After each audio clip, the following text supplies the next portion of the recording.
Good afternoon and welcome to another episode of Superintendent Spotlight. Today we're going to talk about all issues school safety and things that we do within the schools that most of you probably don't realize to help ensure and make sure that all of our kids are safe each and every day that they're at school.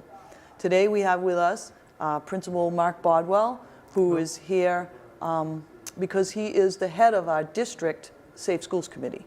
And he has monthly meetings with the committee, and we'll talk about some of your initiatives that you're doing with the Safe Schools Committee.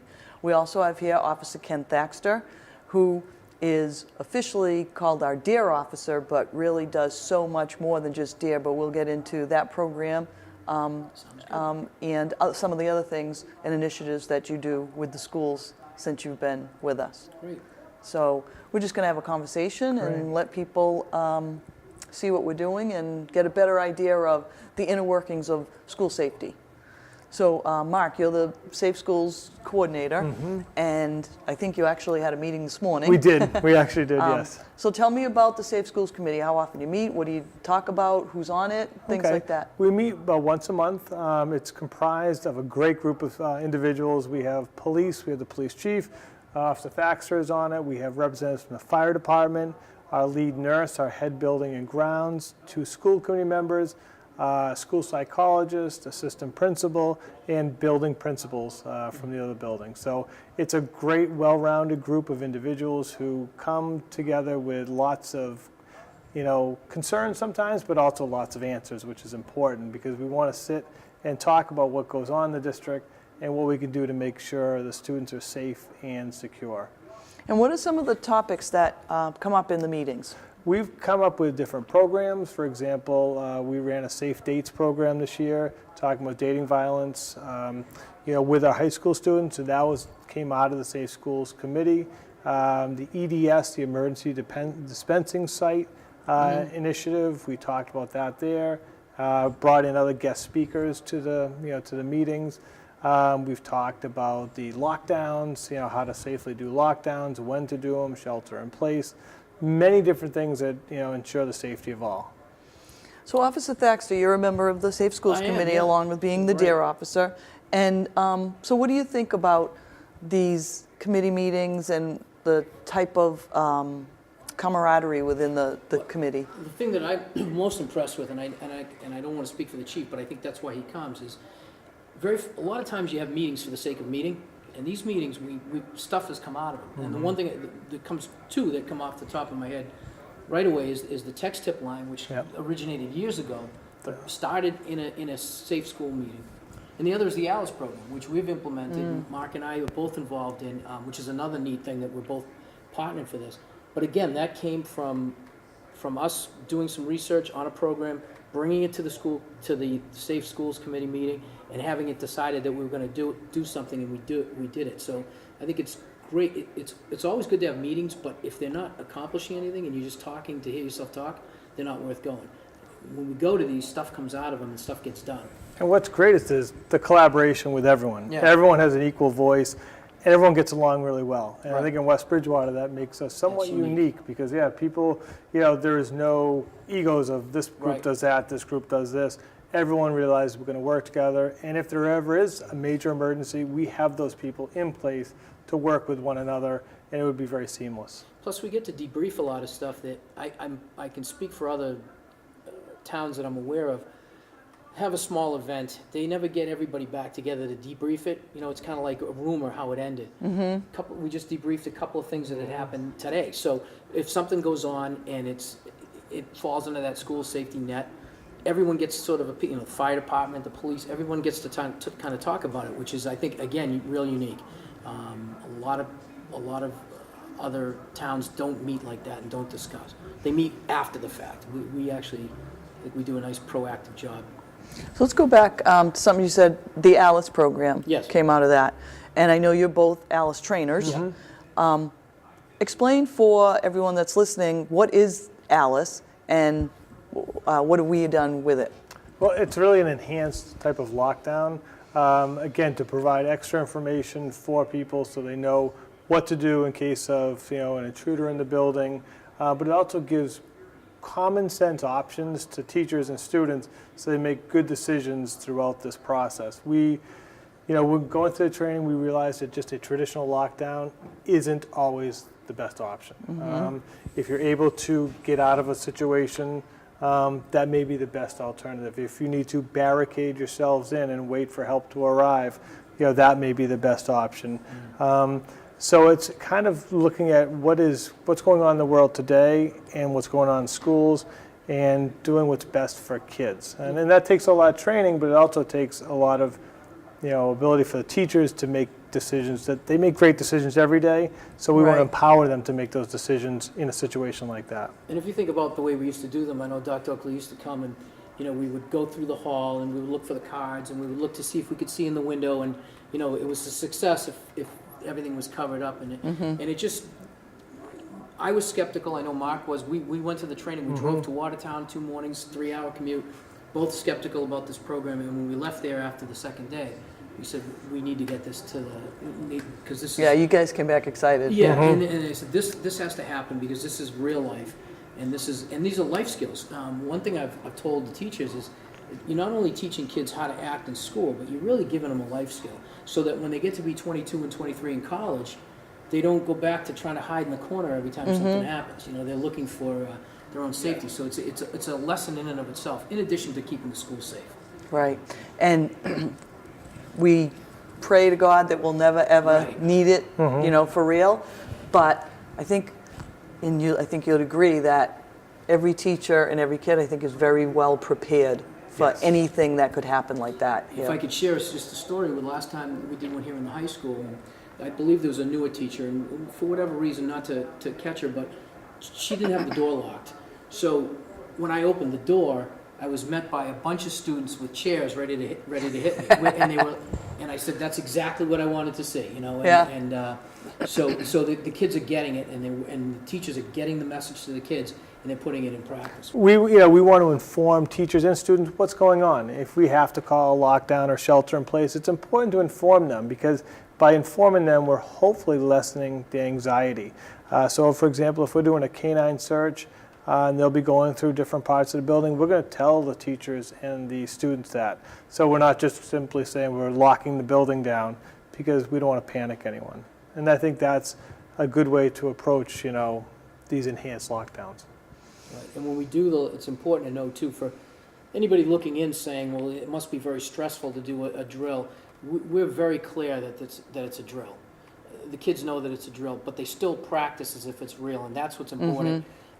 When and if, and God forbid the time ever comes, they'll know what to do, but there's no reason to stress them out and put them through drills when they're not aware of what's going on. They know what's going on, but they're better off. They're better prepared, I think. Yes. Now, you mentioned canine searches. Yes. And we do those once or twice a year. Correct. At the middle senior high school, and I think you've coordinated them in the past. Actually, that's sort of been a job that I've gladly given up to our canine officer, Richard Flaherty, because that's his expertise, and we now have a canine, so that's great. But I've done them in the past, and I stay in touch with how they're done, and I can tell you, I've always been impressed by the staff and the kids and the officers that come in. They always say, what a great atmosphere, and they don't feel like it was a big issue. It never seems to be as disruptive as I think people think it is. In fact, most of the kids are fascinated by the dogs. So, I think when we first introduced this years back, there was some concern. I think all those concerns have been waylaid, and they're pretty much. And you found them to be successful. Absolutely, yes. We'd rather be proactive, and if they're in the school, we would like to know about it so we could deal with it. I think that it's important to do it, and it's important to check locker rooms and cars and student belongings and so forth. We've also asked them to come in, and other times if we have a big class trip going, we may ask for a dog to come in to search luggage and so forth. So again, their safety and security is our #1 priority, so if that helps, that's important. Yeah, and I mean, we have to have a safe environment. Kids aren't going to learn, teachers aren't going to be able to teach unless we have a safe environment. So there's so much that goes on in the background so that we do have a safe environment. And again, you guys and the Safe Schools Committee are really the impetus behind all of the things that we do. Talk a little bit about the text tip line and the success of that, or how it's worked over the past couple of years. I'm incredibly impressed at the amount of tactical or whatever information you want to call it over the years. It began probably 5 or 6 years ago. It's probably in our 6th year of having it. We introduced it to the students as a way to combat bullying, because at that time bullying was becoming a very big thing. It still is. And it's really turned into almost like a way for kids to help another kid. I'd say a good portion of the tips we receive now is a student concerned about the well-being of another student, their physical or emotional well-being, saying, my friend is having a really tough time, and we've been able to reach out in pretty much every case to the reporting student to find out what we needed to know to help the student that needed the help. And really, it has never had any blowback about following up on these things. The kids want to be able to make us known. They just don't always have the right tools to do it. And the text tip has allowed them to do it on their phone, maybe from home. You know what I mean? I think it's been a tremendous success, and it's cost nothing. It cost us zero. Right. It's been great. I mean, we've received tips about a potential fight between students, over behind one of the churches. It was very great that we got to get that information, pass it on to the police department. They send a cruiser over there, break up something before it even starts. So I think that's great. great. They use their phones and they're texting every day, so they feel comfortable instead of having to walk into the office and maybe getting spotted by someone, and they don't want that to happen. We had one several years back where a student was actually sent us via the tip line a photograph of a person who was harming themselves. The pictures of it. So we were able to get that. We had the photo, which is something, again, that they might have gone down, maybe not sure whether people would believe what was going on. They were able to take that photo that the kid put on Instagram and take it and send it to us and say, this is my friend, we're concerned about him. And we were able to interact there. And what we're telling kids, and I told a student this today, it's not snitching if you're doing something to help someone and keep them safe. So I said it's important for us to know so we can do something about it. So whether they do it by face-to-face, and we always say, hey, we'd rather a face-to-face conversation, but if they don't feel comfortable or they're at home and they want to provide us with information, the text tip line is very helpful. I tell the 6th graders that it's the difference between telling on someone to get them into trouble versus telling on them to get them out of trouble. And that's a good way to put it. And you can ask in many, I would say almost 100% of the cases, if you sat everyone down at the end and say, did anyone get in trouble for this? And they would say no. So nobody, it really can't be looked at from snitching, because it's really a way for kids to help each other. Just another medium. Now, the Safe Schools Committee put together just recently a parent night to talk about bullying, what bullying is, and things that parents can do to help with reporting of it, and so that we know about it. So talk a little bit about that, like what would you say to parents? What do they really need to know? What is bullying? And I think the main thing is that if something is happening, we want to know as soon as possible.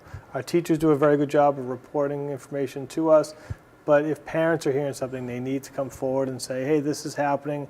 The worst thing we can hear is that in January we hear from a parent saying, well, it's been going on since September, but I didn't want to bring it to your attention, or I wasn't sure if I should.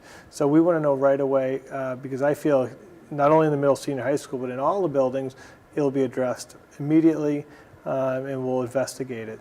I think from the law enforcement perspective, the most difficult thing that I wrap my arms around with is that a lot of what we're calling bullying is really just a conflict between kids. It's normal conflict that we might have professionally.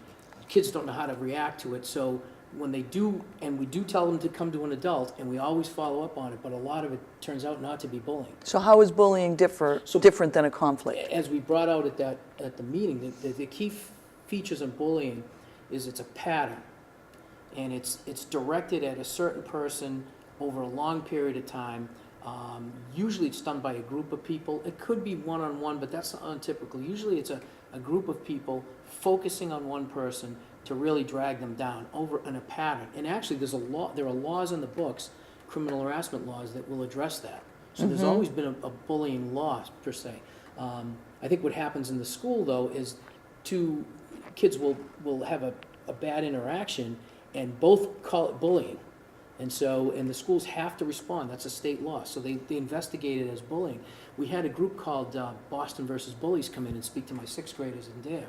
And at the end, he made the comment to the principal that said, you know, I'm talking to a lot of your kids, and I don't really feel like you have a bullying problem. I think you have normal conflict. And I said, I think you do a great job reporting, but I'm not sure that you actually have the bullying problem that I've seen in other schools, just by the nature of the way you saw kids dealing with each other. So I think it's the term that kind of can get us messed up. And I think part of that night, we really focused on the definition of bullying, when it crosses the law, and some of the things we can't do. We can't force kids to like each other.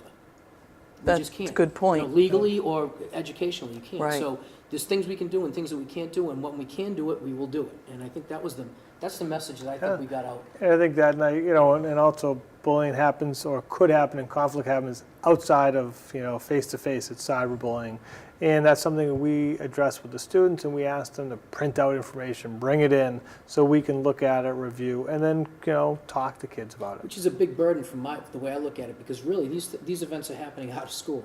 And you guys are yet you feel the heat of it when something happens, which is kind of like it gets you involved in things you really probably in the past wouldn't have had to be involved in, but now you have to. So. Right. Yep. Right, yeah, and the law is very clear that if it happens outside of school, but it then comes into school and can affect anything that happens in school, we do have to deal with it. And I mean, from my perspective, all of the teachers and the administrators have been trained in how to deal with it, and usually have a good resolution to those conflicts. I agree. Okay, we're going to take a quick break, and we will be right back to talk more with Officer Thaxter. Welcome back to Superintendent Spotlight, our school safety episode of Superintendent Spotlight, and we are continuing our talk with Officer Ken Thaxter, who is officially, I guess your title would be, you're our DARE officer. And how long have you been in that role? So this conversation's forced me to think about that, and as I did it, this will be my 15th year as a DARE officer. Yeah. Wow. So 15 years as a DARE officer, and DARE actually stands for Drug and Alcohol Resistance Education. That's correct. It's a funny thing, I just spoke to the kids today, and I said how almost not applicable that term is anymore, because we do so much more here. It's really not what we thought of as DARE 15, 20 years ago. No. You've kind of taken the program and made it into your own and added so many more components to it. Right. So why don't we talk about the different things that you cover with the sixth graders in the program? Sure. Well, just to start the year, we always start with a bullying piece. I deal with sixth graders, and this seems to be where bullying starts to really heighten, 6th, 7th, and 8th grade. So we address that. We also talk about internet safety, which is something that DARE never really got into. Cyberbullying, which was again something that's relatively new. Kids' social, what their footprint looks like. Try to get them to think about what they're posting, how it can come back to affect them. I know they're 6th grade; they don't think about these things, but we look at that. Then we do cover some of the things that people would think about with DARE, drugs, alcohol. But we've had to do a lot with the opiate epidemic, because it's so prevalent in this area. Other parts of the country don't suffer the way we do, so it definitely needs to be addressed. And there's an issue about whether 6th grades need to hear it. We talk about how people become addicted, the cycle of addiction. We've also just introduced vaping this year, because vaping has become a huge issue. Yeah. E-cigs. We took a lot of research we had to do on our own. Myself and Mrs. Wenzel, the 6th grade teacher, did a lot of research, and we added a vaping feature. And we do some self-esteem, self-empowerment stuff. We bring a martial arts instructor in, and we talk about stranger danger and how to empower yourself, how to deal with adults in a assertive manner when they pose a threat, which a lot of these kids have never really had to go up to an adult and say, "Get away, stay away." You know, to actually have to do that to myself in uniform, and to do that to my partner, Officer Smith, in uniform, it gives these kids another chance to do it. We'd like to be able to do more, but obviously job one is their education. But we're covering all these different things we've had. This year we had mock trial. we reintroduced, which was. Yeah, explain that. So what we did, we had some representatives from the district attorney's office come in, take the role of a judge and a defense attorney, prosecuting attorney, and actually have a very realistic trial with a case and show the different results that can happen. The kids get a lot out of it. The folks that do it from District Attorney Cruz's office are top notch. They do a great job. I have to get up and testify. They have to testify. Both attorneys put me through the ringer just like real court. But it gives kids kind of what happens if you get brought to that level, that you can be held accountable. And we've just reintroduced that thanks to their office. We brought in a group called, as I mentioned earlier, Boston versus Bullies, which was a way to supplement our bully education, to bring another person in to talk about it. So it wasn't just me, it wasn't just the teachers. So it's not like something we made up, something that's being addressed. And they got another way of looking at it, kind of through a sports prism, but it was good. It worked out great. Yeah. So yeah, we're doing all kinds of additional programs to try to add to just that drug and alcohol stuff that we always used to discuss. Right. And you mentioned the self-esteem, and you had the self-defense program come in. Right. You also, through, I don't know if it was a friend of yours or another officer, brought in an adult women's self-defense thing that you do. Yes, we do. Yes. That's handled through Officer Scott Heil in Bridgewater, and we do a woman's self-defense, and Officer Heil gives all the proceeds of that to the DARE program that we use to offset some of the costs of our summer program with the district attorney. So, but that's very, again, empowering. I know a lot of the employees of the school department took it this year and got a lot out of it. So, yeah, it's just another thing that we bring. It falls under the DARE head, but it's not really related to DARE, but yeah, it's part of the family. And your summer, what's the summer program? So every year we do, in conjunction with the Plymouth County District Attorney's Office, we take students entering 5th and 6th grade. They go for a week. It's a residential camp. They don't stay over at Whitman-Hanson High School. Just to give you the size, we've added 3 more towns. I believe they're looking at possibly about 500 participants. That will include officers, role model kids, as well as campers. So it's a huge undertaking. It's all free. Whatever money they get is from drug dealers who have had to give up their money. Wow. A lot of donations. The towns have all been nice to donate their offices. I believe we're up to 21 towns that do it. And we bring all the kids in. We immediately get them out of their element by making teams, but we don't put kids together from towns. We separate them all out. We scramble them all up, so they're kind of forced to make new friends. We have an Olympics. We have a lot of team building events. We also have some very educational events. State police come in with their helicopter. We have the Sheriff's Department dogs come in and show us how they work. It's a great week. It's a lot of fun. And I use it as a way to get to know the kids before they get into the DARE program. So a lot of these kids, I've had them in the summer, maybe 1 or 2 summers, and in 6th grade now they're my DARE students. Okay. So it's that at the age level is like 4th and 5th grade? Yeah, so it would be kids in 4th and 5th now that are going into 5th and 6th. The camp is in July. So, and I would love to just open it to everybody. There is limited enrollment because of the number of towns that are getting involved. And how many typically from West Bridgewater do we? Usually about 15, 12, 15, yeah. That's a good number. We've had more against the probably better judgment of the Attorney General. I brought more than I probably should. Yeah. But and they would love to have 500 more. It's the limited by the place, nothing more than feeding 1,000 people. Yeah. So, but other than that, the kids don't go without anything. They get ice cream treats. They get a catered Chinese restaurant dinner on Wednesday, entertainment every day. It's just a lot of fun. Now this year I heard you went to Nature's Classroom for a day. I did. I was invited How was that? up. I was incredibly impressed. Well, I think the thing that I didn't actually go on the nature tours. They don't let the chaperones go. But what I took out of it most was watching family style eating, where each kid had a specific job. We sat at round tables. One person was allowed up at a time. One person got the drinks. And I commented to other adults. I said, I bet there's a lot of kids that never sit down with a family and actually eat a meal from start to finish with chores to do at the end. Mm-hmm. So it was just, and they all dove right in and they loved it. So it was, for me to be able to witness that, I said, this is really, I was really impressed by that. That's great. Yeah, I had a great time. So, other things that you do with the schools, I mean, I will say, you know other police officers, you know, in other districts, in other towns, and, I mean, how would you say, I think the relationship between the schools and the police department, with all our police officers, including the chief, everyone, is very good. I couldn't agree more. I think the funny thing that I noticed, it was sort of an unfortunate outcome, but with a very positive end, if I'm saying this correctly. But after Sandy Hook, the chief of police at the time decided we needed to get police into schools more often. And clearly, financially, we couldn't put a police officer in every school 8 hours a day. Right. So we started a program where we started to have officers just showing up at the schools. And what I noticed, because I'm in the school, is that 6 or 7 years ago, when a police officer came into the school, it was disruptive. Mm-hmm. Everything would stop, everybody would look, whisper, what's he going? Now the officers come in, the kids say hello, and so it's almost like we're part of the family, or we're part of the school.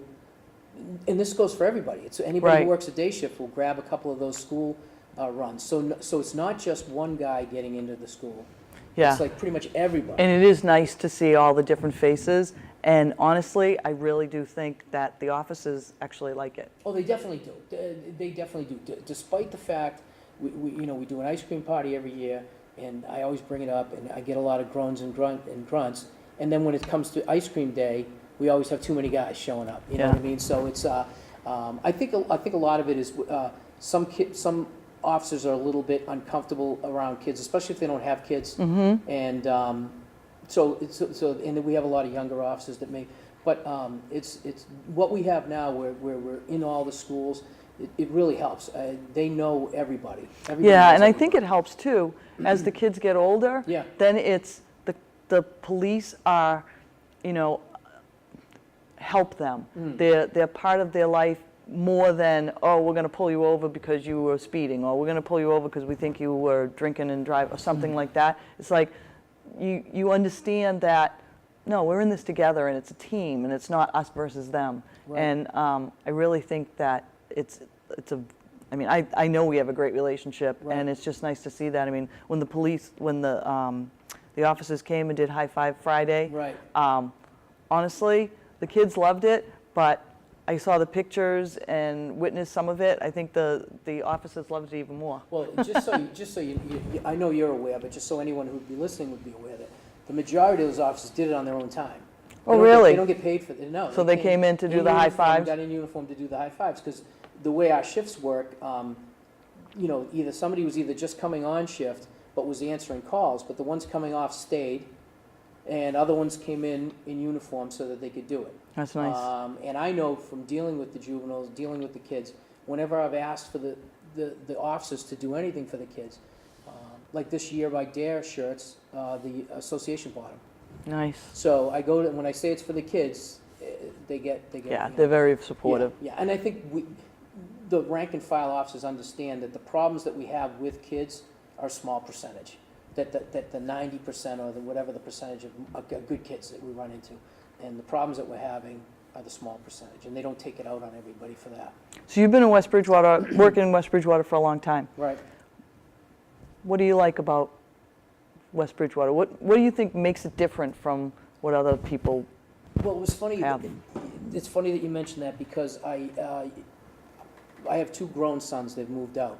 So the other day, somebody asked me, just in conversation quickly, where are you from? And I said, West Bridgewater first, before the town that I live in.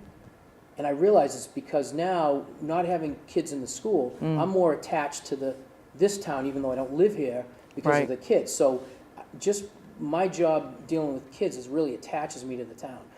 There's very few places I can go where I don't bump into one of my DARE graduates, whether it's at a restaurant down the Cape, waited on me and my wife, the young man that gave me my cold cuts the other day at Roach Brothers.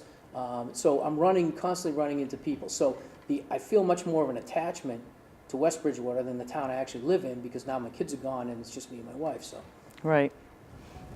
So you like working in a small town, and I do, and and because you know so many kids now, it's kind of cool that you. Right, I definitely. Yeah. And now I'm starting to meet their parents in a different light. Maybe it's not they're in trouble light. It's like more as a peer, and it's really interesting. I enjoy it. And one of the programs that just came to mind that you also do is you meet with the kindergarten and preschool kids Right. and go over safety, Right. which is a trip because then you bring them out to the police car and let them all go through it, and they just think that's the greatest thing in the world. Not only do I let them go through it, but I have actually let them operate the sirens and and they get a big kick out of it. And I think the idea is that, at least from my perspective, is that, and one thing that the kids are always asking about is, what's my most important job? And usually a couple of kids say, you arrest bad guys or you put bad guys in the back. And I try to say that, our real job is assisting people. And, that's one part of what we do. And we also try to say, especially with little ones, that, it's not, a lot of times it's not bad people, it's people who've made bad decisions, because we don't want to, if we ran into a situation where one of their family members was arrested, I don't want that impression that we came because that person is bad. Right. We try to say we're helping people that have made bad decisions. We try to get that message out early, and I think that's important, because you don't know what message they're getting from the media or sometimes even at home. Well, I can tell you, because I hear a lot of people talk, that you are very well respected in the West Bridgewater community, in West Bridgewater public schools.